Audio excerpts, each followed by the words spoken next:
FT Group.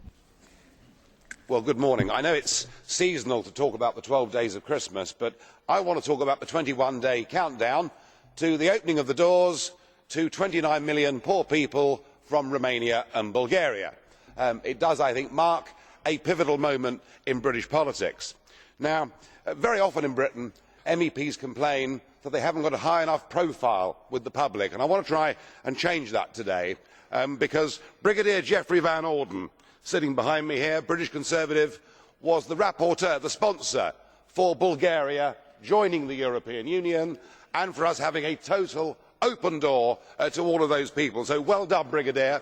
And I want all the British people to know who you are and what your achievements are. And of course, what free movement means, it means free health care, it means free education, it means free access to the benefit system, it means an open door to the criminal gangs and the modern day Fagins, who will of course benefit from the fact that London is the most successful and wealthy international city in Europe. Already the situation is so bad that 92% of ATM crime in London last year was committed by Romanians.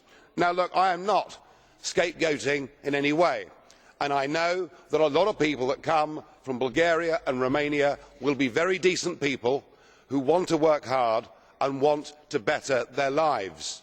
But free movement doesn't work in a European Union now that we have countries that are poor.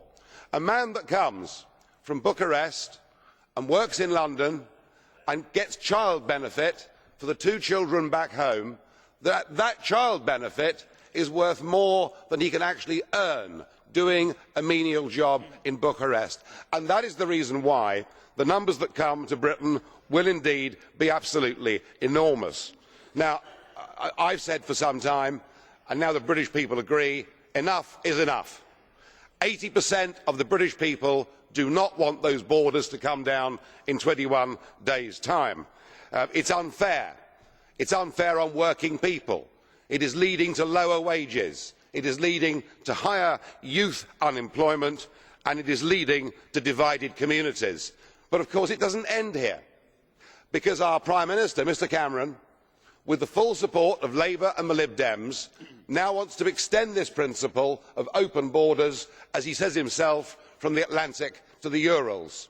So it means countries like Kazakhstan, indeed the Ukraine, joining the European Union. I see that Tony Blair is now helping Albania join the European Union. Well, good luck to them with that. We even want to extend it to Turkey joining the European Union. Well, our message is that a Turkey is just for Christmas. It's not for political union. We don't want open borders. And Mr Cameron, do not next week at the summit surrender in any way to deeper European military integration. Many in this room would have bombed Syria had Europe had that capability. Thank God it did not. On open doors, on European armies, the voters will have their say next May, and I think there is going to be a radical change. I think there is going to be an earthquake in British politics next May. Thank you.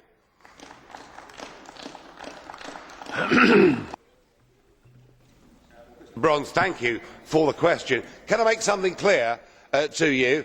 UKIP is not against immigration. We welcome immigration. We want immigration, but we want an immigration system based, as the Australians do, by saying we want people who have got skills to bring to our country. We do not want people who have got life-threatening diseases. We do not want people who have got criminal records, though of course in Australia in the old days that was a prerequisite. And we want to make our own decisions on who comes to Britain. We are not discriminatory. We are not scapegoating. We just want to control our own borders and live in our own democracy, and we cannot do that as members of this European Union. So,